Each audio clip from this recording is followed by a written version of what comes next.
Ladies and gentlemen, please take your seats. The show is about to begin. Two little mice fell into a bucket of cream. The first mouse quickly gave up and drowned. The second mouse wouldn't quit. He struggled so hard that eventually he churned that cream into butter and crawled out. Gentlemen, as of this moment, I am that second mouse.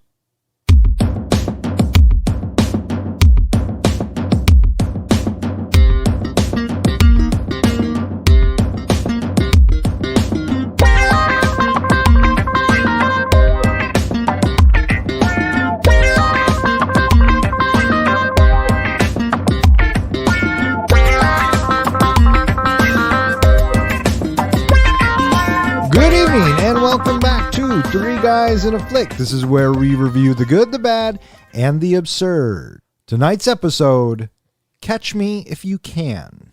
Beware spoilers. Coming to you from my basement, as always, my name is Don. And to my right, we have our comic book guy, John. Would you like to hear me tell a joke? Yeah, I'd like to hear you tell a joke. Knock, knock. Who's there? Go fuck yourself. And to my left, we have the Professor, Ken. My name is Mr. Abagnale. That's Abagnale. Not Abagnoli, not Abagnale, Abagnale. Now, somebody please tell me where you left off in your textbooks. Well done, sir.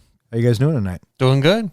Groovy. Groovy. All right. Tonight we are talking about the 2002 Catch Me If You Can, directed by Steven Spielberg. It stars Leonardo DiCaprio, Tom Hanks, Christopher Walken, and blah, blah, blah. We'll get into that in a bit. This is our second round of Spielberg movies to come out of the helmet. And we just got done doing Raiders of the Lost Ark, which was Spielberg. And then we jumped on to The Wolf of Wall Street, which was Leo. And now we have combined the two, and we're talking about Catch Me If You Can. With Jack Dawson. You know, it's funny that you say that because in this point in Leo's career, to me, he still was Jack Dawson. He was the Jack Dawson con man in this one. Yeah, I totally, when you said it last week that you felt like Leonardo up until Wolf of Wall Street kept playing the same Titanic role, watching this movie, I kept feeling like I was watching Jack. I thought of Jack too, like the con man Jack, like I said. And really, after Titanic, all he does is that Man in the Iron Mask, a movie called Celebrity, which I think it was just a cameo, The Beach, which I think tanked. And then, oddly enough, he does Gangs of New York and then Catch Me If You Can. So yeah, at this point in his career, I'm totally Jack Dawson, and that's where that comes from, and on and on and on. And after we watched The Wolf of Wall Street last week, I was like, oh, okay, let's look at him in a different light. And I got to say, yeah, no, he's still Jack from Titanic. Mm-hmm. He's con man Jack. There you go. It's been a long time since I'd seen Titanic, so that image is not as fresh or crisp, if you will, in my mind. Well, Don watches the Titanic like all the time, just sitting in here crying, and tears coming down his face. Listeners, you don't know it, but there's a couple of Titanic Leonardo DiCaprio posters in the basement. And what's your point? Just commenting. All right, so Catch Me If You Can. What'd you think? Really enjoyable watch. I find this movie to be a solid Spielberg movie. When's the last time you watched it? It had been several years. I remembered a lot of it, but not all of it for sure. Yeah. So I'll bet you it's 10 years. Oh, okay. What about you? Have you ever seen it? I have seen it before. I can't remember if I've seen it once or twice. It's been many, many years. In fact, I forgot how the order of the movie is presented. I forgot that it started out with him getting arrested. So I didn't remember all that. I remembered I liked the storyline. I didn't remember how slow the movie could be in certain parts. Yeah, it definitely has moments where it kind of slows down. And it had been at least 10 years for me as well. So, going back to it, it's solid Spielberg. I mean, Spielberg is Spielberg. All right, so we've seen two Leo movies. Do you have a movie that you think of first as a Leo movie. Out of the two we've watched, or No, just in general? Just in general. What's a Leo movie? Well, I think Inception's a Leo movie. I think that Wolf of Wall Street's a Leo movie. The Departed, Yeah. even though it's a very big cast with The Departed, it's still, a Leo movie. If I had to picture a Leo movie right in my head, my brain goes straight to Titanic. Of course it does. Now who has the posters? Dick.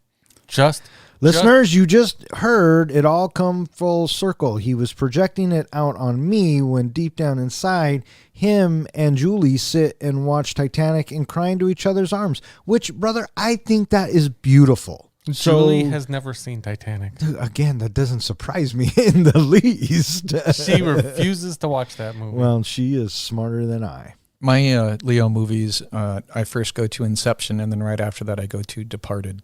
Yeah. I guess we should get back to Catch Me If You Can. Wait, what were we here to talk about? Yeah, is that the movie we were supposed to watch? Shit. I watched the wrong one. I thought I was supposed to watch Super 8. Yes, you were. Did you? You would enjoy that movie a lot. I watched it. Bam! Take that, Professor. Just 2 days ago. No shit. I watched Super 8. I even texted Don to say, you know what I'm watching? Super 8. And guess what? Guess what? Guess what he said about it? It was predictable. I said it was a little predictable, but I liked the storyline, and it felt like a old school creature feature, and I love the aspect of the movie inside a movie. I said otherwise, a little predictable and a little far-fetched, but otherwise, if you're going for that aspect of an old school creature feature, it hit its mark. Did you just say far-fetched and alien in the same sentence? Well, far-fetched in that, like I said, we're here to talk about Catch Me If You Can, but in Super 8, the kids see the creature chewing on somebody's leg, and oh no, they're not even scared of it anymore. I wouldn't call that far-fetched. I would call that good storytelling. I'm just thinking, E.T., in the movie E.T., if they saw the little extraterrestrial guy chewing on somebody's leg, I don't think they would try to help it go home. E.T. was 3 feet tall. So that's not scary. This thing in Super 8 was fucking gigantic. What are you going to do? Yeah, but when you made E.T. happy, he extended. Well, when you make a lot of things happy, they extend. Speaking of E.T., it was directed by Steven Spielberg. Which is the director of Catch Me If You Can. Okay, so Catch Me If You Can was released on December 25th, 2002. It was directed by Sir Steven Spielberg. Screenplay by Jeff Nathanson, based on the book Catch Me If You Can by Frank Abagnale Jr. and Stan Redding.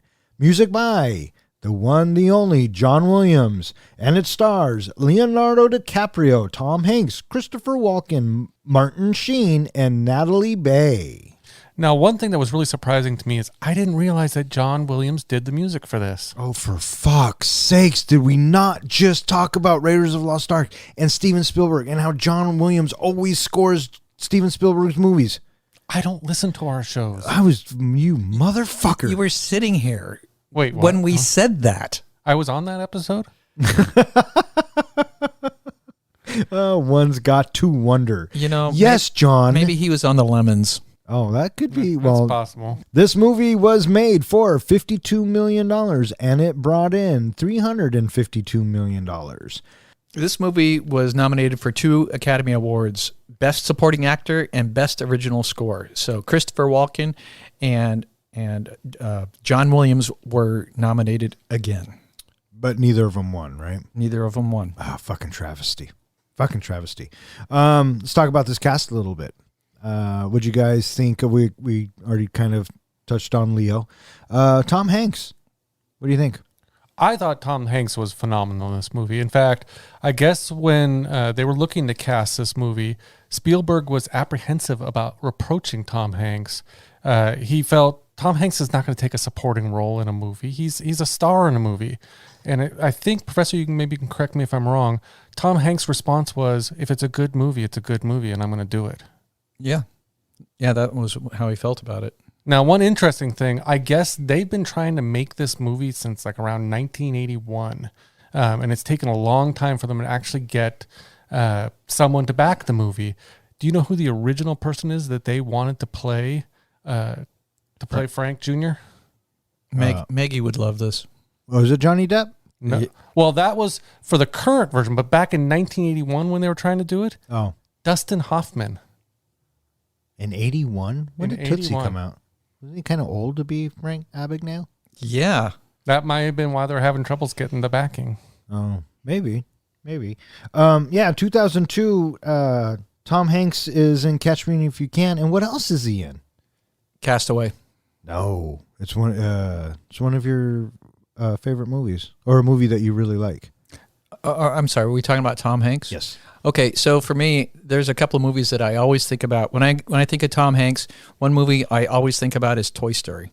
I go to that, and the other one, Saving Private Ryan. Those are my two big Tom Hanks movies. Okay, neither of them were released in 2002. The Road to Perdition, he was also in that same year as Catch Me If You Can. Yes. Right. Yeah, excellent movie. Yeah, Sam Mendes, I believe. Sam Mendes, correct. Yeah. Christopher Walken plays Leo's dad.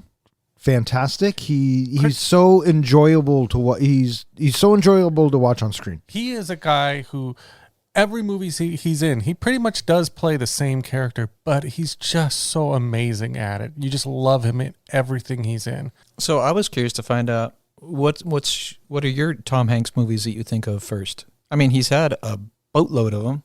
I think I immediately go to Gump because that's where he won his first Oscar, right? No, or did he win for Philadelphia? Philadelphia first? And then Gump. Right. So he goes back to back with Oscars, and that's kind of the era of Hanks. I think of Toy Story, naturally, anything really. You haven't said my favorite yet. Apollo 13. No.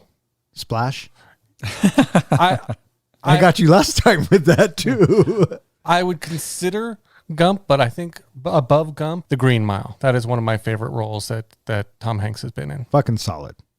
Yeah. Right. I got to say, for me, Tom Hanks continues to, he casts a spell over me. Every time I see him, I never see Tom Hanks. And I've seen a lot of his movies. I totally buy his character that he puts up on the screen. For whatever reason, I just never, ever think Tom Hanks or see Tom Hanks. I only see his character. Before we kind of get into the plot of this movie, something I read about that I thought was interesting. Frank Abagnale Jr. he co-wrote the book with Stan Redding. You already mentioned that. In an interview, someone asked Frank how much of the book is exaggerated, how much of the book is made up. Turns out he only ever met with Stan 4 times. And I guess that's where Stan got all the information to actually help write this book. As Frank put it, yes, some things may be exaggerated, but of course they had to tell a story that people would be interested in. He says 80% of the story is true. There's a good 20% that was extremely exaggerated. Oh, sure. And we kind of touched on this last week when we talked about The Wolf of Wall Street. Mm-hmm. I mean, again, this is the second week in a row we're doing movies based on people. Yeah, you have to go into it knowing that nothing is ever going to be 100% accurate. Well, one thing I was going to point out when I bring that up is that on our website, when I throw up all the details from our show notes and the articles about the movie, I'm going to put in there a comparison of real life versus the book versus the movie in case anybody's interested in knowing a little more detail of what the differences are between the three. So if you go to 3guysataflick.com, you can check that out when this is posted. Right on. Sounds good. One thing I want to throw out before we start, that there are a couple of interesting little tidbits that were not included in the movie. The first thing that I think that he really got his feet wet with was he was living on his own. He was pretty much living on the streets when he was 16 years old. And to get cash, he came up with this idea of the nightly bank deposit boxes that people would drop their monies off with. He went to a thrift store and he got a costume of like a police or a security person, and then he put a sign on the night drop box that said "Out of service, place deposits with security guard on duty." And so many people were handing him their deposits, and he just took their cash. Yeah, what a little shit. Yeah. Another thing was that he had a semester where he taught at Brigham Young University as an assistant, a teaching assistant. And it was just something that he felt like doing. He also had a more exaggerated end of his career, if you will. When he was escaping after the airplane, he didn't go to his mother's place. Instead, he ends up at the Canadian border. He ends up a few days later arrested by the Canadian Mounties at the Montreal airport, where he's about to board a plane to Brazil. While awaiting trial, he's in a detention center, and he is mistaken to be an undercover prison inspector, and he tricks them to let him out, where he has a girlfriend waiting for him, and they drive off. And then by mere chance, 2 weeks later, he happens to get ultimately arrested by 2 New York City officers. So he had a really, really colorful first few years of his life. Yeah. And he did not have any contact with his parents. Yeah, that's the biggest change, I think, from the book to the movie, or from real life book to the movie, is the movie, which Spielberg really wanted to play on the aspect of family and his family connection and his trying to make his dad proud and all of that.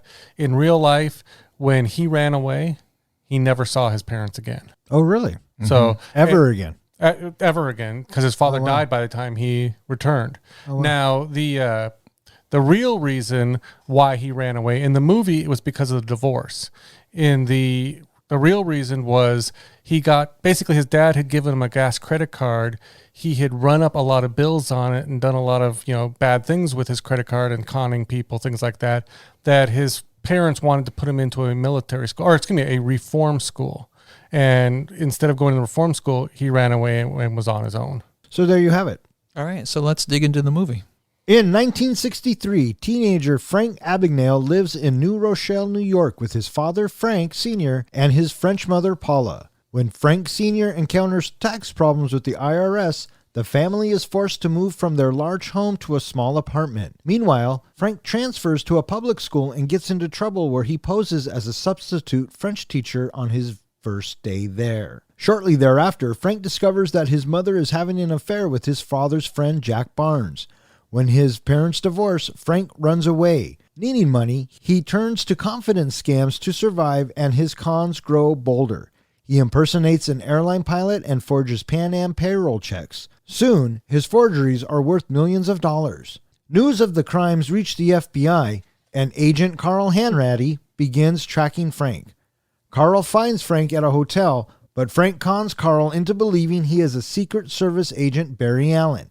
He escapes before Carl realizes that he was fooled. I have to say, first of all, we have to talk about the opening, the actual where they show the credits in the beginning. Are you familiar with the artist Saul Bass? I'm a graphic designer by day. That's what I do for a living. One of my favorite modern artist graphic designers is a man named Saul Bass. That was his style of how they set it up. It's kind of like an ink print style. If you go out and search for Saul Bass and see some of the movie posters he created, he did a lot for Hitchcock, things like that. And a lot of people will imitate his style in new movie posters. Yeah. They did a fantastic job at the opening, capturing that Saul Bass look and feel. The credits look great, and they were moving very nicely, real nice. But they were accompanied by a wonderful score. By who? Who did the score? I can't remember. Yeah, it fucking figures you can't fucking remember. That John Williams guy, was this his first, shot at making music? It might be, but yeah, I don't even know why I play along with him. It just drives me nuts up the fucking wall. So we open up with Frank on the To Tell the Truth game show, right? And that's kind of a good setup to tell us, what we're about to deal with. Which apparently really happened. Frank Jr. did go on to tell the truth. You can look it up on YouTube. Yeah, that's what I heard. We meet Carl. Carl is picking up Frank. Oh, because after the game show, we cut to, I guess, present day, if you will. Yep. Yeah, and Leo's been in the French prison for however long. Yeah, and he's just beat to shit. I mean, he's just sick as a dog. And then we're told it's 6 years earlier. Which the timing of this movie didn't make much sense to me, because did the movie take place over 6 years, or did it take place over 2 or 3 years? I think it was like 3 years. That's what I thought. And it seemed like they jumped from 1963 to 1969. Okay, but he's also put in some jail time and prison time. Yeah, but they refer to him as, he's still a kid. By the time Hanks picks him up in the no, opening of the film, he's not a teenager anymore. That's He's right. got to be at least 20. That's where I had troubles following the movie, because it seemed like, he talks about he left home around 16, 17, and by the end of the movie, it seemed like he was only 19 years old. He wasn't even 21 yet. He was 19 or 20. So I was having troubles following that. Yeah. I think he was in his 20s by the end of the film, for sure. And then we get a little glimpse into Frank's life. We meet mom and dad, and, Christopher Walken plays that role wonderfully. I like when him and the mom are dancing, and then he dips her at the very end, and how, matter of fact he is. And I love the relationship between Walken and Leo's character. I think that father and son relationship, it was strong in the movie. He wanted us to believe it was strong, and I really bought it. So after we meet the parents and get introduced to his kind of daily routine, we find out that Frank Sr. is in trouble with the IRS and they have to move. And then Dad introduces him to, he gets that suit for him. Right. And he kind of shows what a natural salesman that Frank Sr. is, conning the lady to give Frank a suit. I feel like we got set up two things here. One, we set up that Frank Sr. and Frank Jr. have kind of, a bias against the government because of Frank Sr. being attacked, and that the IRS keeps coming after him. So already they hate the man. They hate the government. And then, of course, as you just put it, Frank Jr. is introduced to the con game. Yes, the art of the con.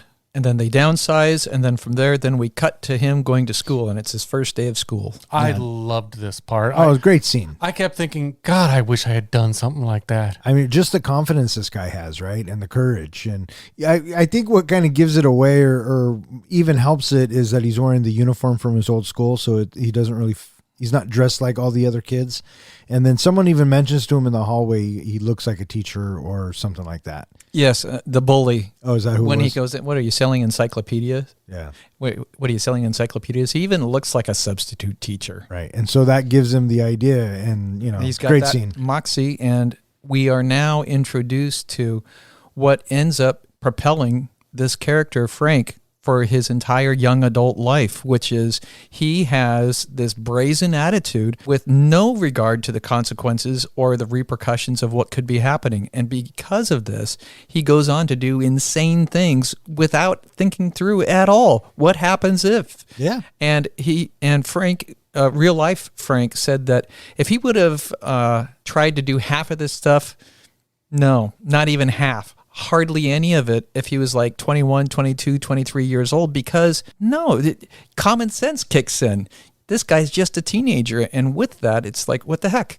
Yeah. Yeah. And what my favorite part of the scene is after the principal talks to the parents and they're walking out, the look that Christopher Walken gives Leo, that the father giving the son the look, and then he kind of gives him a little smirk like, yeah, that's my boy. That's a great scene. Mom is bribing him to keep his mouth shut about what he might be thinking is happening. Yeah, because he comes home and finds James Brolin's character, his buddy Frank Sr.'s friend from the Rotary Club. He's stooping Mrs. Abigail. And yeah, she tries to bribe him, and he sees what's going on. And then he's trying to scam some checks, and these checks that he's trying to get some cash with, he sees the flight flight uniform in the window, and that gives him his first big epiphany of having the opportunity to have his checks be taken seriously. Yeah. Yeah, because back then, I was talking with Julie's mom. Back then, pilots were revered. Oh, sure. They were considered, like military. They were top brass, the most honorable people. And Frank even notices as, a pilot's walking through, I think, a hotel. Yeah, they're getting out of a hotel. It's a captain and some flight attendants, and everybody's like, ooh. Yeah, and everybody's treating them like, they're just celebrities, asking for this pilot's autograph and everything. And it inspires him of, the whole confidence game that he can cash these checks if they have that type of confidence in him. Yeah. And so what does he do? He goes and buys some toy Pan Am planes and takes the logo and creates checks. It's so funny when you have that first airplane in the bathtub, and then after you see the success of that one, then the bathtub is full of airplanes. Which I love that moment because to me it felt like such a Spielberg moment, right? The way he cut that together and how it all came together. Because you're right, after it works, when we cut back and they're all in there, it's a great moment. And in this same time, we also have a very, very clever data gathering idea where he's doing a school interview. Yep. Very, very clever. Yeah. He definitely worked it. That's for fucking sure. Right after this, though, we're introduced to Tom Hanks' character, Ratty, kind of in the storyline, not just on the plane, but actually in the storyline of being an investigator. One of the things I thought was interesting was back when Frank Jr. was originally, writing this book, he named that character Sean O'Reilly. And in the movie, he's named Carl Hanratty. The reason for this was because the actual agent was still an FBI agent, and he didn't want to out him by his real name. It wasn't until after he retired that it revealed the real name was Joseph Shea. Oh, really? So that was the name of the actual agent that was pursuing him all that time. Yeah. And so now we have the impression that perhaps Hanratty might be onto a trail that Frank is starting to leave behind, that he has gotten the curiosity up of the FBI with his check fraud that he has just started to run rampant with. Right. So Hanratty tracks him down to Hollywood, and he goes into the front desk clerk guy. Right. And let me know. Well, you just want to go. Oh, that's right, because he's investigating a check, and then he learns that the guy's still, or Leo's still there, and he goes up in there, and it was so smart of Frank to, when he comes out of the bathroom and he sees Hanratty there, he was posed and calm, and he knew exactly what to do, and I thought that was a fucking brilliant scene too, because Tom Hanks doesn't believe him, but he turns him, and then it fucking works out. And what was a fatal flaw for Hanratty in this is when he has his gun out and his hand is trembling just a little bit, but he has his credentials out, but they're facing him. Oh, he's showing the wrong side. I had no idea. Yeah, so calm, cool, collected comes out. Barry Allen, Secret Service. Oh my God, that was so good. And he goes, "You think the FBI are the only ones tracking this guy?" I mean, he knew what to say, and it worked out for him because he knew that he just saw the two people that he knew in the building. He knew that they were going to be walking outside, and it just works perfectly. Now, when he introduced himself as Barry Allen, did the comic book nerd in you come out, and you immediately knew who he was? Yeah, I mean, who he's referencing? I knew he was referencing the Flash, which, he's got to make a quick getaway. Yeah. One interesting thing I read about this story is, although a lot of the things that happen in this movie happen in a different order in real life, something like this actually did happen, that he was cornered by agents and he did flash his wallet, but he flashed it so fast they couldn't see anything in the wallet. But just the fact that he did the action of flashing his wallet, they assumed he was an agent, and he just walked out the door. Yeah, and as he's walking out the door here, Hanratty says, "Hey, you forgot your wallet." And I love what Frank says to him. He says, "You know what? I trust you. Keep it. I'll be right back." That's such a great thing to say. And then Hanratty can't fucking shake that feeling, and so he checks the wallet and finds out he's been duped. It makes me think the fact that Frank Jr. had a wallet in there with just a bunch of crap in there, that he had this prepared, that this was a plan of his, that it wasn't spontaneous. Oh, no, I don't think he had a plan to impersonate police. I think he has a getaway plan. Yeah. And I think that getaway plan, or the situation, is going to dictate what he needs to do to get away. Because the wallet is full of labels off of bottles and such. That's a good point. I don't think I clicked that he did remove a lot of labels from everything. Right. And that's what it was for. Okay, so that makes sense. Yeah, he was just always ready. He always had an exit strategy. Frank begins to impersonate a doctor. As Dr. Frank Connors, he falls in love with Brenda, a naive young hospital worker. Frank asks Brenda's attorney father for permission to marry her and also wants his help with arranging to take the Louisiana State Bar exam. Frank takes the exam and passes. Carl tracks Frank to his and Brenda's engagement party, but Frank escapes through the bedroom window. Before leaving the party, Frank asks Brenda to meet him at the Miami International Airport in 2 days. At the airport, Frank sees Brenda, but also spots plainclothes agents and realizes she has given him up. Frank leaves Brenda and drives away. Frank then reassumes his identity as a Pan Am pilot and stages a false recruiting drive for stewardesses at a local college. He recruits 8 women as stewardesses, conceals himself from Carl and the other agents walking through the Miami airport with the stewardesses, and escapes on a flight to Madrid, Spain. In 1967, Carl tracks down Frank in his mother's hometown in France. Frank is incarcerated in a French prison in France where he almost dies due to its poor conditions. Carl takes Frank on a flight back to the United States. As they make their approach, Carl informs Frank that his father has died. Grief-stricken, Frank escapes from the plane and reaches the house of his now remarried mother who has a daughter. Frank surrenders to Carl and spends 12 years in a maximum security prison. Now, here's where the second reference to comic book nerds kind of got this. Did you catch the name Frank Connors? What that is in reference to? No. Connors, Dr. Connors, is the lizard in Spider-Man. So he was getting a lot of his names from the comic book characters. Interesting. Which also emphasizes the point of his young age. And then we begin with the Christmas phone calls, which I guess didn't actually take place. I thought it was a nice little touch, and if it really happened, awesome. If not, awesome as well.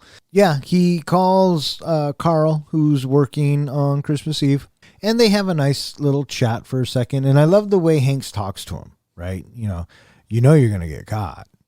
There's only one way this ends, and he goes, well, you could stop chasing me.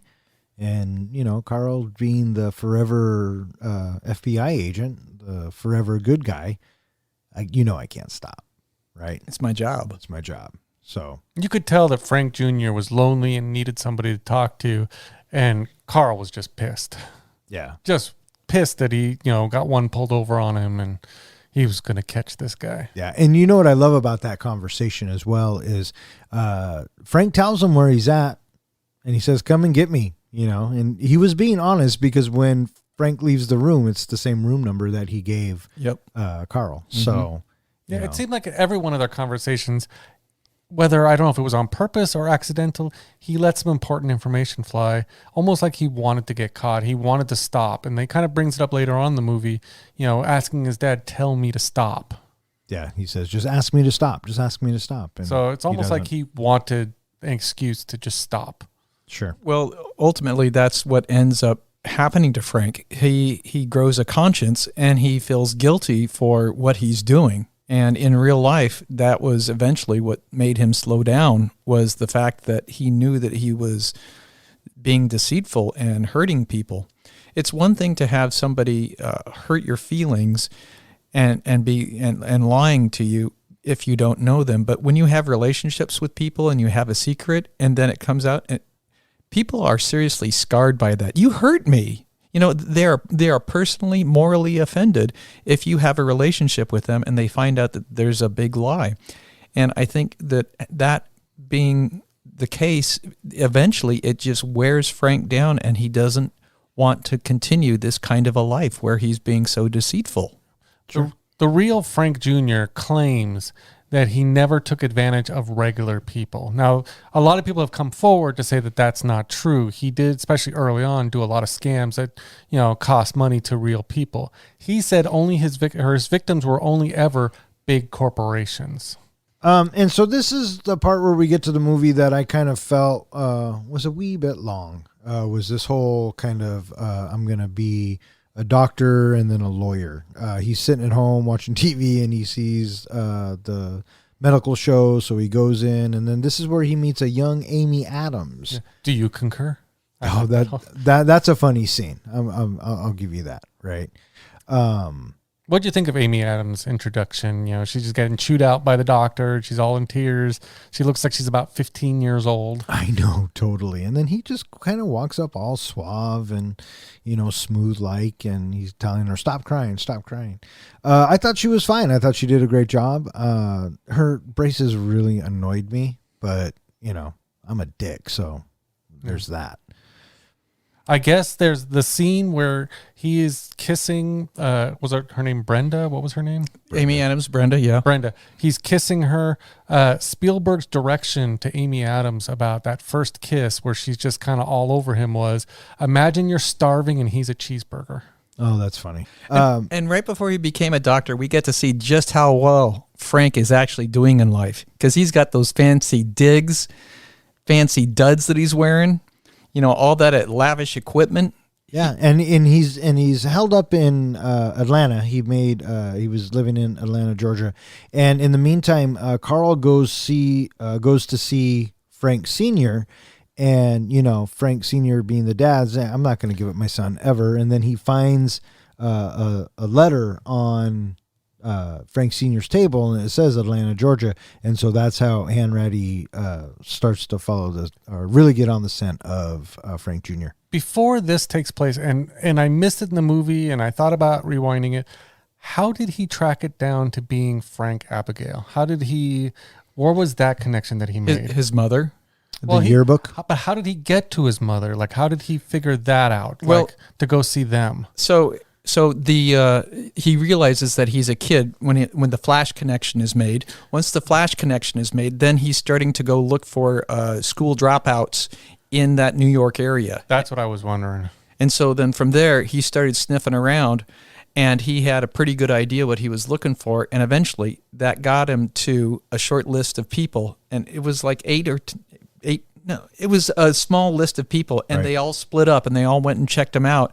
And then and then Carl gets to the mother's house. That's what I saw him get to the mother's house and find the yearbook, right. But I wasn't sure how. I didn't catch that dropout thing, so that was a good point. Well, could I just write a check? $1.5 million. That was a horrible. Don't ever let me do that again. You guys fucking kill me. You want me to go back to doing voices? Yeah, would you, buddy? That sounds absolutely horrendous. And then from there, then he goes on to become the doctor, and he does have a serious falling out with himself. He's largely an administrator, pushing paperwork, but then he does have an actual incident where a nurse comes to him, and he has to go address this baby who is turning blue. A blue baby, yeah. And it so freaked him out that I can't do this anymore. Right. I mean, puddle jump in from airlines, hitching a ride, not really actually having to fly the plane. Yeah, okay, so be it, right? A lawyer, you're dealing with law and people's lives, I suppose, in a way, but a fucking doctor, that shit could go sideways real quick. I would never, ever even think about pretending to be a doctor. Yeah, because originally... Although I do play one on TV. He was supposed to just be a supervisor and supervise everything. Supervise the interns. But the other doctors and staff liked him so much that when the director of the hospital left the hospital, they all voted him in as the temporary director of the hospital. And so that's why he started getting pulled into more medical things. Well, that's fucking insane. I wouldn't fucking do it. Now, we get to the part where he becomes a lawyer and he takes the bar exam. Now, it's a constant thing with Ratty asking him, how did you pass the bar? How'd you do it? How'd you cheat it? I read up on it and actually how he did pass the bar exam. He took the exam 3 times. The first 2 times he failed it. But I guess what they do in Louisiana, and I don't know if it's with everywhere else that they do but these exams, they send you back the exam when you finished it, with the wrong answers marked. So all he had to do was study what he got wrong and just keep retaking it until he passed it. Yeah, and so third time was a charm. Yeah. And this is where we get to meet Martin Sheen's character. He plays Brenda's father. And Frank Jr. falls in love with Brenda, wants to marry her, wants to settle down, wants this normal life if he can have it. He watches Martin Sheen and his wife together thinking, this is his family again. This is what he used to have. It's the bit when they're all sitting around the TV and singing together, which I had to laugh because, people really did that. I don't think that was the moment for him. I think the moment for him was when the parents were washing the dishes in the kitchen together, and they're both swaying side by side to the music, singing the song together, and they're both just doing their kitchen dishes. Oh, that's it. But that's right before they were all watching when they TV, start, right? You're absolutely right, I think, because when they start dancing, it takes you right back to that beginning early movie scene with his father and mother dancing. Yeah, and I think that he wants to come clean. He wants out. That he just wants a normal life. Now, a quick funny story. You brought up the fact of, them sitting on the couch, watching the TV and singing along.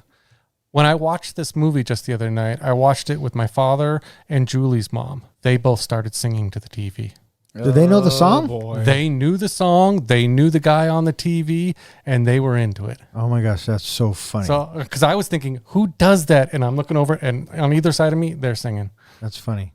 That's funny. What did you think of his mealtime prayer? The same speech that his dad gives about the mice. Oh, that was beautiful. Yeah, and she the mouse. He turned the butter into cream. Yeah, that the mom.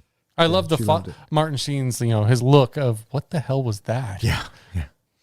So they're gonna have an engagement party, and Ratty comes to investigate. He shows up, and this is where Leo's got to go.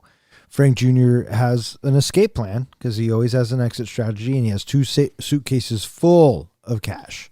Right? I cracked up at that. Yeah. The first one he opens, I'm like, why the fuck is he taking all the money out of? He's got to go. I mean, Hanniger's right there.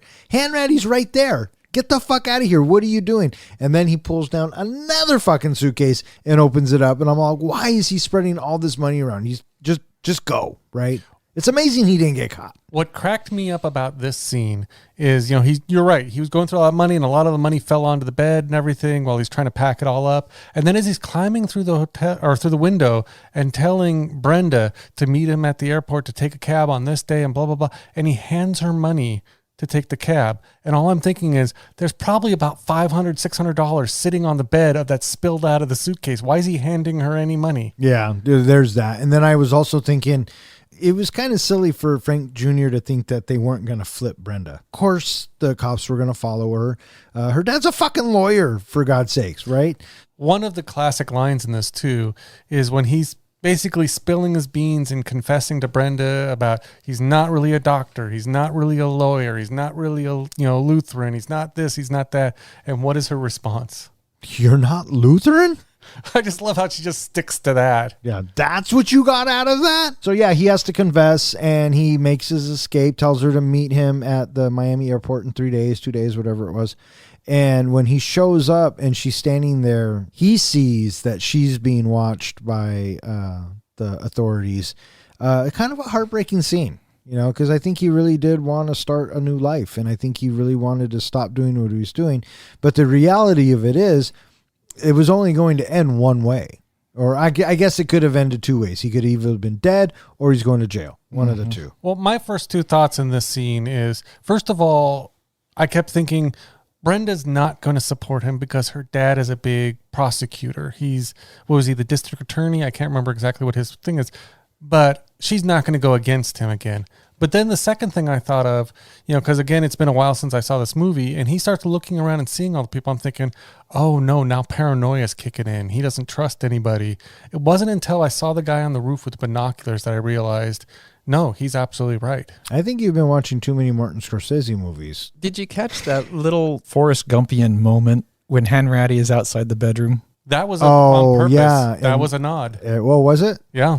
To have that, was it that money come? Oh, the dollar bill or the $100 bill? The $100 bill. And float through like a feather, like in Gump? Yeah. Oh, nice. Look at Spielberg. Yeah, that was a nod to Forrest Gump. What a guy. So Carl seemingly is trapped, doesn't know, he's got to get out of there because everyone's looking for him.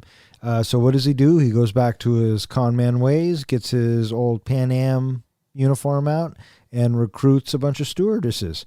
Brilliant. This guy is so smart. Frank Jr. did this in real life. He actually set up a almost like a contest to pick a bunch of just models to pretend to be stewardesses for photo ops. And when he actually escaped with them, he took them all over Europe for photo ops. Yeah. Don't you like that one moment when they all go bustling past him outside because they think they've got Frank, and it's the kid sitting in the car? Oh, right. The old bait and switch. Yeah. Yeah. And he says, I'm supposed to pick up. Hand Ratty. They have this little game going, Hand Ratty and Frank Jr. It's so adorable. So Frank gets to leave the country and he ends up in France, and Hand Ratty tracks him down. And I like this scene a lot too, because Frank Jr., when Hand Ratty comes in and he's printing the checks or he's doing whatever he's doing, and he's like, we're together on Christmas again, blah, blah, blah. Hand Ratty talks to him like he's talking to his friend, or he not so much a perp or whatever. And he's telling him the truth, but Frank Jr.'s like, there's no one out there. I'm going to run, blah, blah, blah. And, he thinks about it for a second, and then he decides to trust Hand Ratty, and that there's a bunch of cops out there. And when he walks out and no one's there, And the choir is still singing on the steps. I'm thinking, oh, look at Hand Ratty being a fucking double cross. But no, he wasn't. The police were just a little late. That was the one thing throughout the movie that it seemed like Frank could rely on, was Hand Ratty was a straight shooter. He didn't lie. Yeah, for sure. As far as he knew. Yeah, I can see that. But Absolutely. But doubt was cast into our minds at this moment. Right. Doubt was cast into our minds. Spielberg, he specifically tilted the camera to a skewed angle. And when he does this, Hand Ratty's telling him, I've got 1 minute to bring you outside. There's no authorities out there. I've got 1 minute to bring you outside. And so there's a couple of tilted camera shots, and you don't know what's true. Maybe he's lying. Maybe he's not. Right. When I first saw it, I thought, he's not lying. But when he got outside and you didn't see any of the police officers and you still have everybody singing, it was like, oh. What did you think, John? When Hand Ratty first walked to that factory and had nobody around him, and then came in and told that story, I thought, oh, he's making that up. And then the phone call happens, and that phone call is so quick, I'm thinking he just had another agent or somebody call there real quick so he could fake it. He's basically conning the con man. That was my first thought. And when he comes out and it takes a second, I'm like, oh, yeah, he conned him good. Yeah. But he didn't. No. He told him the truth. And do you remember what you thought the first time? I thought that Hand Ratty pulled a fast one on him. Mm-hmm. I did. But Spielberg, that son of a bitch, knows how to tell a story, and he got us all. So yeah, he goes to prison, and then we're pretty much caught up now with the way the story's been told, and now we're on the airplane, and this is where I love this bit when Frank Jr. says, hey, are you going to eat that eclair? And Hand Ratty's like, well, I don't want it right now, but I am going to eat it, right? And he's like, come on, just give me half.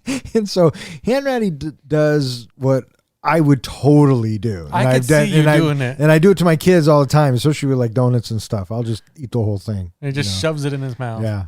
Yeah. So good. That was a good bit. What'd you think of the heartbreak scene of him finding out that his father had died? And such kind of a gruesome way. How did he die again? He fell down the stairs at the that's train right. station and broke his neck. That's right. The way Leo portrays it, it was good. I mean, it's a tough moment, and you buy it, and well done. And that kind of fuels Frank to want to get off this plane, and that's what he does. And I'm thinking, where the fuck did he go? Because he escapes from the bathroom. And I've been on many planes, and fuck that. I don't know if I could get through that bathroom. I've read two story versions of what really happened. The first story version from Frank Jr., I don't know if it was for the book or real life, stated that, yes, he was able to get the commode kind of unscrewed and everything. He went through the toilet hole, moved the poop area to the side, and got out through the wheel well. The other story, which I think is more believable, he is very familiar, obviously, with how Pan Am planes are set up and how the planes work, that he got out of the bathroom, went through the kitchenette, and there's like a little elevator that goes down to the luggage area. They say that he actually went into that and went down the luggage area and got out of the plane through that way. But this really did happen. This was one of his escapes. Oh, yeah. Cool. So, yeah, he takes off and goes to his mom's house, and he sees that mom's moved on. And, throughout this whole entire movie, every time Frank met with his dad, which were also kind of heartbreaking scenes as well, right? Because Frank Sr. knew what he was doing, and Leo just kind of wanted to pretend everything was normal. And apparently this is all made up because after Frank in real life ran away, he never saw his parents, right? Yeah. That's what you guys said. So, I mean, this is all coming from somewhere, and, Walken and Leo play the roles great, and I really bought their bond and their chemistry together. So, he throughout this whole thing, he's saying, did you call Ma? Did you call Ma? Trying to get his parents to be together. And, he's just like, no, I didn't. And then, he finds out that his dad dies. He goes, sees his mom, and he's really taken back. Cause I guess he sees his half sister. Yeah. In the window. And, why isn't she freaked out? That was the same question Julie asked, is why is she not stranger danger going on there? because she knew it was his brother. She may have seen pictures of him. I don't know, but he's got the long hair and he looks all dirty. I understand. I understand exactly what everyone is trying to say. But what I'm saying is that she just knew. She just knew the way Spielberg directed her. He looked at her and he said, you just know that's your brother. And we buy it. Do you know how I explained it to Julie? Because it was written that way? It was written that way. Bam! I said, That's to what I'm talking quote about. Don, it was in the script. Now shut the fuck up and continue watching this film. Now, I do want to bring up going to the diner scene between, the last time that Leo or the Frank Jr. saw his dad, Frank Sr. That's the second scene. We talked about it earlier where you could see this beam of just pride and kind of how proud of his son.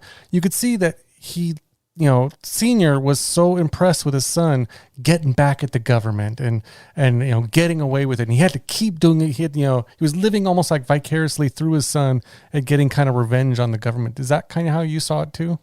No, I saw it as a father who was proud of his son for making his way in the world. And, I wouldn't say he was taken back, but like when he gives him the keys to the Cadillac, he's like, you can't give me a Cadillac. Well, that's early on. I think this is the second time he just meets him at the bar, at the restaurant, and he begs his dad to tell him to stop. Oh, you think he gives him that look in that moment? Yeah, in that moment, because he basically sees, Dad, tell me to stop. He says, you can't stop. You have to keep going. And he's like, tell me where you're going next. You're going to Hawaii next? Is that where you're going? Yeah, he just It's leaves. right before the engagement party. Now, I read that this was an improvised scene, that they told Christopher Walken to say whatever he wanted to say. Oh, really? Yep. Yeah. Carl occasionally visits Frank. During one visit, Carl shows him a fraud check from a case he is working on. Frank immediately figures out that the bank teller was involved in the fraud. Impressed, Carl convinces the FBI to allow Frank to serve the remainder of his sentence working for the FBI bank fraud unit. Frank agrees, but soon grows restless of the tedious office work. One weekend, he prepares to fly as an airline pilot again and is intercepted by Carl, who allows him to carry on his act, assuring Frank that no one is chasing him. As Frank returns to work and discusses another fraud case with Carl, the postscript indicates that Frank has lived for 26 years in the Midwest with his wife, with whom he has 3 sons, remains friends with Carl, and has built a successful living as one of the world's leading experts on bank fraud and forgery. Roll credits. So yeah, we get to the scene where he's doing time. At least he's back in the United States, right? I mean that France prison probably was hell because that was nothing about rehabilitation. It was only about punishment. Carl comes to visit him, and I got to go do this thing, and He brings him comic books, which at this point it almost feels like he's shifted into more of a dad role to me. Maybe a little bit.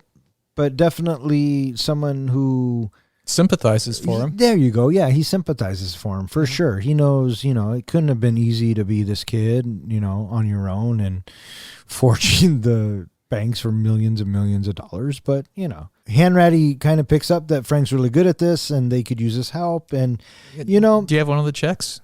Can I see it? Yeah. Oh, it's the teller. Yeah. And he just knows, right? And he gives them all these. And I like these scenes when this is all happening. And you can really get the sense of, you know, Frank went from this lavish lifestyle, tons of money, now has a 9-to-5 job, and he's sitting at the desk and people keep piling paperwork on his desk, this, that, and the other. And then he comes into Carl and he says, what are you doing this weekend? He goes, I'm going to go to Chicago, see my daughter. And he says, you just do nothing. You know, we'll meet back again on Monday. And the look in Frank Jr.'s eyes or on his face was like he didn't know what he was going to do, right? He didn't know what to do moving forward because he can't do what he used to do anymore. Mm-hmm. You know? And I think he might be a little scared what he might choose to do. Right. But I just dug these two moments that Frank has. The first one where Carl is dumbstruck as he's listening to, oh yeah, it's the teller. Yeah, you can tell it's because of the stamp, you know, because they get used every day, and you know the 9s and the 6s that they wear out faster, and Frank, you know, just casually looking at it for 10 seconds, you know, divulges all this a boatload of information, and Carl is just dumbstruck. He's slack-jawed. Yeah, and then the moment where Carl brings his boss in. We'd like you to look at this. What, it's fake. Did you notice through that whole scene, Tom Hanks isn't looking at Leo? He's looking at his boss the whole time going, see, yep, I told you. Check this shit out. When I first watched this movie, my first thought when this whole thing started happening was, oh, now he's figured out a use for him. Now he can actually use him and get some payback for all of the hunting and all that. And now the second time or the third time, whatever, when I'm watching the movie, you know, just the other day, I'm thinking, oh, now he's figured out a way to help Frank Jr. Now he's figured out a way to, you know, help this kid that he doesn't want to see just rot in jail and do nothing with his life. Oh yeah, I caught that from the first time. You know, he's Yeah. putting his talents to good work, right? He's doing good. It's for the greater good. The greater good. Yeah. So the second one, the job interview one, where Carl is staring at his boss the whole time, right. And then, you know, and he just goes, and it's probably about the 8th or 9th, maybe the 10th thing that he's found on the check, you know, where he's, it's the liker, that kind of ink. You could get it like at a stationery store. Right. And then that look of smugness that Carl has to his boss. One of my favorite scenes happens, you know, near this end when, you know, Frank Jr. is dressed up as a pilot and he's walking to go get on the plane, and Carl comes up and confronts him and says, I'll see you on Monday. And then also makes the comment before that, nobody's chasing you. Well, he makes that at the end. He comes up, and I feel like Carl is kind of validating that, you know, I get that you feel like this, and I get that you're a caged animal, but go do what you got to do real quick, but don't fuck it up, right? I mean, come back and we'll go back to work, get this out of your system, and we'll move forward. He recognizes and he understands that Frank's going through a hard time right now, and he knows when to back off, and I think that's what makes him a good agent, you know. And the way that it's shot in that concourse, yes, in that concourse hallway, right? We have Carl in the background, and then it's only Carl, and it's a background of complete white, right? Mm-hmm. And so I really dug the way that was shot. It was shot very well. Yeah, and you're absolutely right, John. He says, you know, no one's chasing you. And then he just walks off, you know. And then we get to Monday morning, and Ratty cannot stop looking at the fucking clock. And in his gut, he's thinking, fuck, he ran, that son of a bitch. He put his job on the line. He put a bunch of stuff on the line to get Frank out of prison, and he completely fucked him. But no, he's at a table doing some check forgery, and you hear a voice say, mind if I take a look? And it's Frank. And it's at that moment you're kind of like, oh, good for him. And they immediately settled into only talking about what this check potentially could be, right? Having a history of. Right. Did you catch at that end scene when they're looking at that check that you start to kind of build some excitement in Frank Jr.'s voice, that he's excited. This is a new one. This is actually a mystery. You know, this is something we can really get into. Yeah, because he was kind of, they were bouncing questions off of each other, you know, and so yeah, I felt like Frank Jr. was going to get into it now and use his powers for good. Right. He was on the edge. He was on the cusp, but now he's on the good side. Now he's committed. Because they were ping-ponging back and forth. One of the last things he says is, well, first, you know, I'd call the bank. Right. And then Carl says, to see if there's any money in that account. He goes, exactly. Then from there, you can start choosing. Right. It's just like ping-pong, bing, bing. Yeah. And at the same time, our camera is slowly pulling back. Mm-hmm. This is clearly the end of our movie, and we get that little epilogue, you know, telling us what happened. And I think that my favorite bit of that is Frank and Carl remain friends to this day, you know, remain close friends. So, you know, and that's how we end the movie. Mm-hmm. Now, do you want me to shatter your hopes and dreams of what really happened? No, I don't give a fuck. Professor, do you care? I don't think you're shattering hopes and dreams. Well, apparently the book, when it was originally released, you know, decades ago, had a different ending. And the book was actually out of print by the time the movie was ready to come out. So they re-released the book, but took out the last chapter because they didn't want it to be different than the movie. What really happened is Frank Jr. served his sentence and got out of prison and then went to work odd jobs here and there, but he kind of lied on his resume all the time and didn't mention that he had actually been in jail, so he kept getting fired from job after job after job. So he came up with a plan of going to banks and going to big businesses and offering up, I will help you, you know, set up your security so you won't get scammed like I scammed people. And his trick was, and it actually was, you know, a brilliant business plan, he offered it for free. He says, I will do it. You just recommend me to the next one. And so after a while, that's how he built up his security business into now he gets paid millions of dollars to set up security for different corporations. He did work for the FBI for no pay. Yeah, he did offer up his services for no pay. So you're absolutely correct. That's one of the people he offered it up, but he was never court ordered to do it. Mm-hmm. And he did eventually pay $2.5 million back.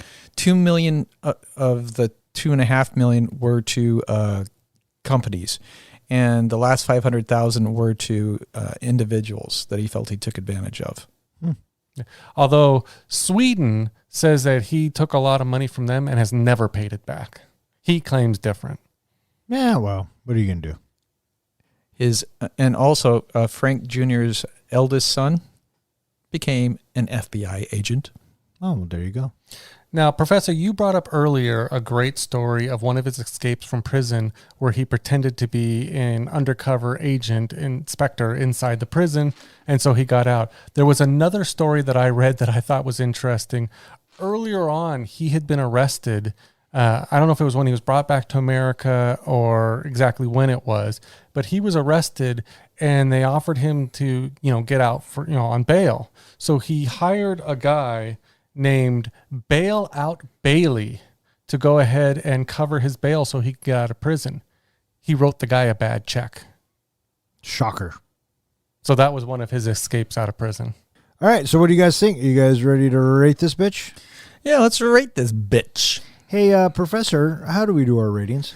We do our ratings on a 1 to 5 scale, a scale of fucks. So a 5 fuck movie is a movie that is cinematic gold. This is something that you would love to watch again anytime.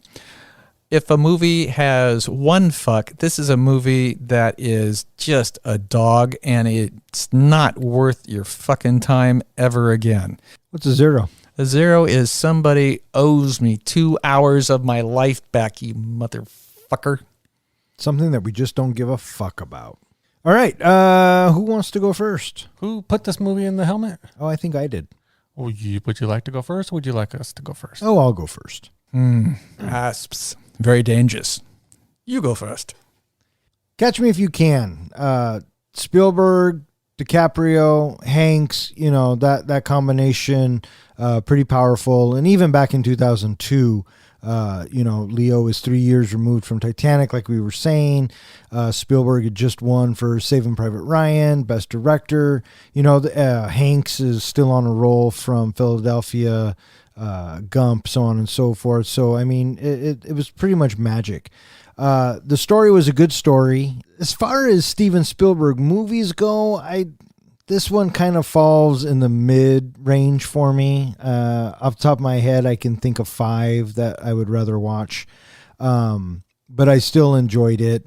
It did feel a bit long for me in certain areas, and I felt that the bit when he becomes a lawyer and the Amy Adams and he's going to get married, I felt that bit dragged on just a little bit. And so, still a solid film.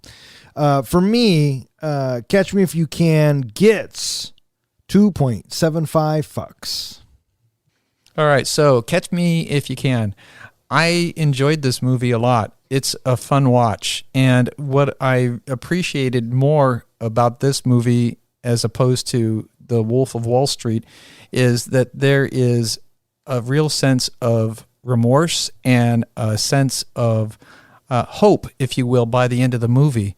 And this character, Frank, I think that he did. And he showed that he really settled down and he really made the world a better place because of what he had done. And I really appreciated that in the story arc of him.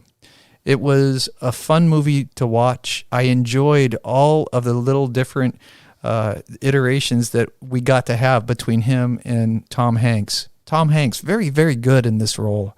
As always, Tom Hanks is somebody that I enjoy watching because I just buy his character. The music was a lot of fun as well. And I think that Spielberg just shoots a very smart movie. And it is a very enjoyable watch. It's easy for me to think, yeah, I'll definitely want to see this again. I think that this movie is worth 3.75 fucks. 3.75 fucks from the professor. Would you like me to go now? Well, who else is there left? I guess that would be me. Okay, well then why do you ask questions to answers you already have? So, Catch Me If You Can. I like the story. Again, movies that are based off of books, based off of true stories, I enjoy them. I enjoy them more when I really don't know, the first time I watch them, when I don't know what really happened, because I prefer that they stick to the real events because I want to know the people's real life. But this is Steven Spielberg, and he tells a great story in any movie that he does. Doesn't always get the best actors, doesn't get, always the best stories out there, but he can tell the story better than I think a lot of other people out there. Tom Hanks, amazing acting in this movie. Should have won an award for his supporting actor in this movie. Christopher Walken, again, one of my favorite actors, is gold in whatever he is. For me, Leonardo did not deliver in this movie. He felt, again, like we were talking earlier, felt like Jack from Titanic. He didn't, the story arc, I could see it going and, another actor, maybe like they wanted originally Johnny Depp or someone else, Dustin Hoffman, maybe could have delivered a little bit more to make me feel more for the character.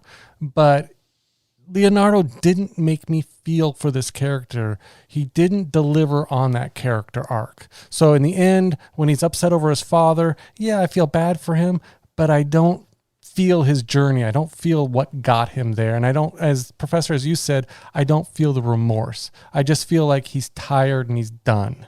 I would have loved a little bit better of a performance from him. If he had brought in that kind of that Wolf of Wall Street acting and just emotional deliverance in this movie, I think it would have been better.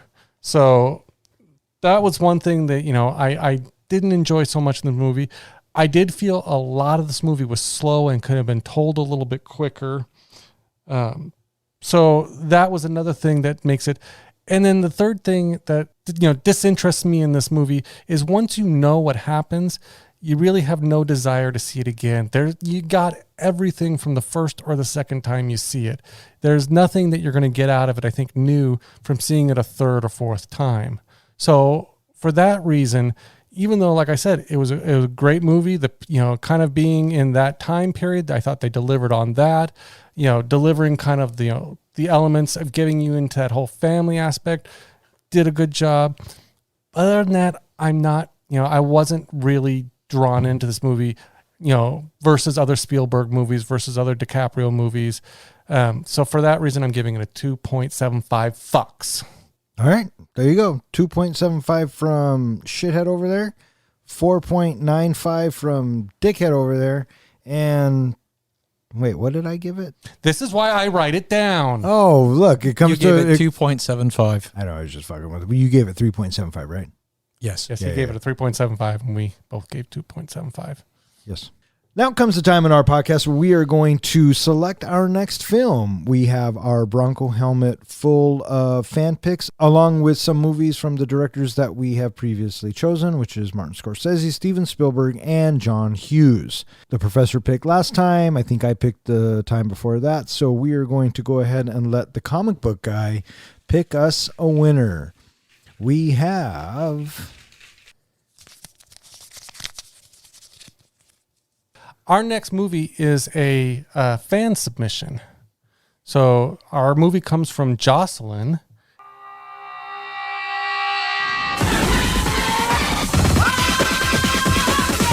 Frankie Four Fingers has a diamond the size of a fist. 86 carats. Do you know something that I don't? Jeez, it's flawless. Where? London. London. You know, fish, chips, cup of tea, Mary Poppins, London. What do I know about diamonds? I'm a boxing promoter. I've got a bare knuckle fight. I want to use the pike in. Special Vasilier, concentrate.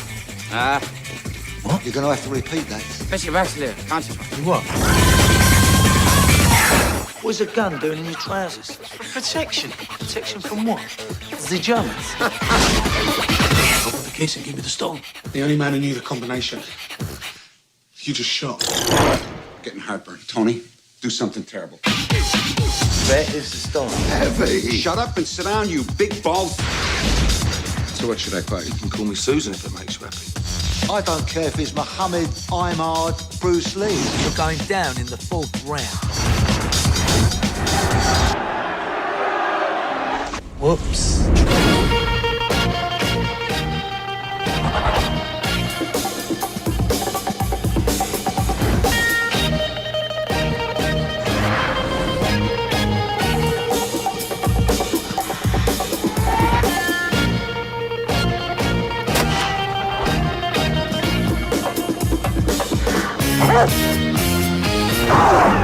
Anything to declare? Yeah, don't go to England. Stylish house frame furniture and scarf cushions with matching chocolate cloths. Did you understand a single word of what he just said? Our next movie, Guy Ritchie's Snatch. have you ever seen Snatch? I have not, but I am looking forward to it. What about you? Have you ever seen Snatch? Probably a half dozen times. Oh my gosh, so good. I love that film. That has Brad Pitt in it? Brad Pitt, Jason Statham, a bunch of guys that you would recognize, and I think you'll have fun with it. John, where can they find us? They can find us at Facebook, Instagram, Twitter, iTunes, Podbeam, pretty much any podcasting hosting site, TikTok. They can also always find us at 3guysinaflick.com, where, again, I mentioned earlier, we will be posting our show notes there, as well as information about the real life versus the book versus the movie. Just give you a little more insight into the behind the scenes of the movie. Some great information there. So again, that'll be at 3guysinaflick.com. One thing, again, we'd like to promote out there, if you do listen to us on any of these podcasting hosting sites, please go ahead and subscribe. And if you even feel, adventurous, share us out to a friend so that we can go ahead and build our subscriber base. That would be terrific. All right, sounds good. I just want to thank everyone for listening to us, especially Zach, Ronnie, and Jill. Tune in next week where we get some Snatch. So I'm looking forward to that one. All right. So for 3 Guys in a Flick, I'm Don. I'm John. And I'm Ken. Thanks for listening.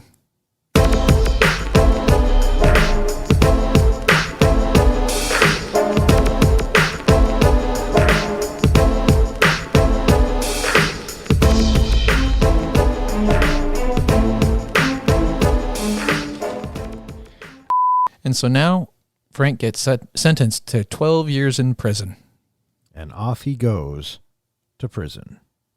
And I really like these last few scenes that you're about ready to share with us. Well, I would love to share them if Then you shut the fuck up. And read it. Are you going to read it now? I swear to God, I'm dealing with children.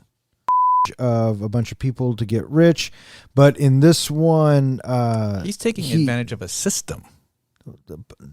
Apples are pull or pawn, whatever. I mean, he's taking advantage of something. Don't interrupt the dawn. I know. What the fuck? Now I got to start over. Good. You son of a bitch. You always just... The arc was it was a redemption story. He got redemption. Now I don't even want to go. Fucked it up for everyone. Everyone, party's over. Professor fucked it up for everyone. Get the hell out. Fuck that guy. It had a lot of people in this movie before they were actually big names. You had Jennifer Gardner, you had Amy Adams, you had the gal from Grey's Anatomy, Ellen Papanamo or something like that. Jennifer Gardner. What did I just fucking say? What did I fucking say? What was the first one I said? I just want to interrupt. You some motherfucker. All right, you know what? I'm not going. Someone else can go now. All right, so we are looking forward to Guy Ritchie's Snatch. That just sounds wrong, doesn't it? It sounds naughty. It sounds naughty. All right, so we are looking forward to Snatch, and that sounds even naughtier. I'm hoping I don't watch the wrong version. Hey, I like Snatch as much as the next guy. All right. Speaking of Snatch, pretty good. Yeah. All right. Fuck off. Good night.